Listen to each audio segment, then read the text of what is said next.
बिस्मिल्लाहिर्रहमानिर्रहीम। अस्सलाम वालेकुम माय यूट्यूब फैमिली। आज मज़ेदार सा मटर कीमा बनाएंगे, तो शुरू करते हैं हम बनाना। सबसे पहले हमने कुकिंग ऑयल ऐड किया है। इसको हल्का सा नरम करने के बाद हमने इसमें ऐड कर देने हैं प्याज।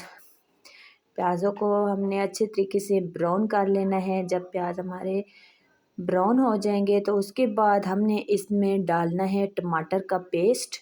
टमाटर का पेस्ट ऐड करने के बाद अच्छे तरीके से हमने मसाले को भून लेना है। साथ ही इसमें हम भूनते वक्त डाल देंगे अदरक लहसुन का पेस्ट डाल देंगे। फिर हमने डालना है 1 टेबल स्पून भर के लाल मिर्च की, हाफ़ टेबल स्पून हल्दी और हाफ़ टेबल स्पून हम नमक ऐड करेंगे। और कोई मसाले हम नहीं डालेंगे, सादा सा मसाले डालेंगे और मज़ेदार सा चटपटा सा जो है वो शादियों वाला मटर कीमा बना के रेडी करेंगे। तो बहुत ही मज़ेदार सी, आसान सी और टेस्टी सी रेसिपी है और एक यूनिक रेसिपी है। रमज़ान के लिए सबसे बेस्ट रेसिपी है, तो ज़रूर ट्राई कीजिएगा। क्योंकि रमज़ान में ज़्यादा गोश्त चलता है, कीमा चलता है, तो मटर कीमा जो है वो आप इस्तेमाल करें तो बहुत ही लाजवाब होगा।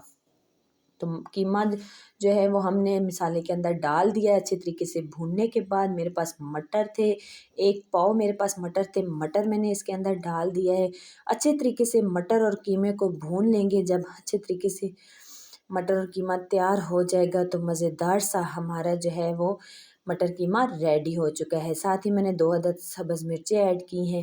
तो मज़ेदार सा टेस्टी सा हमारा कीमा रेडी हो चुका है। उम्मीद करती हूँ आपको पसंद आएगा। पसंद आए तो वीडियो को लाइक करें, शेयर करें। चैनल पे नए हैं तो चैनल को सब्सक्राइब करें, बेल आइकन को दबाएं और ऑल पे क्लिक करें ताकि हर आने वाली वीडियो आप तक पहुंच सके। और कमेंट्स में मुझे ज़रूर बताएं कि आपको ये मेरी वीडियो कैसी लगी। ओके जी, ज़रूर ट्राई कीजिएगा। मिलते हैं नेक्स्ट वीडियो में, तब तक के लिए अल्लाह हाफिज़।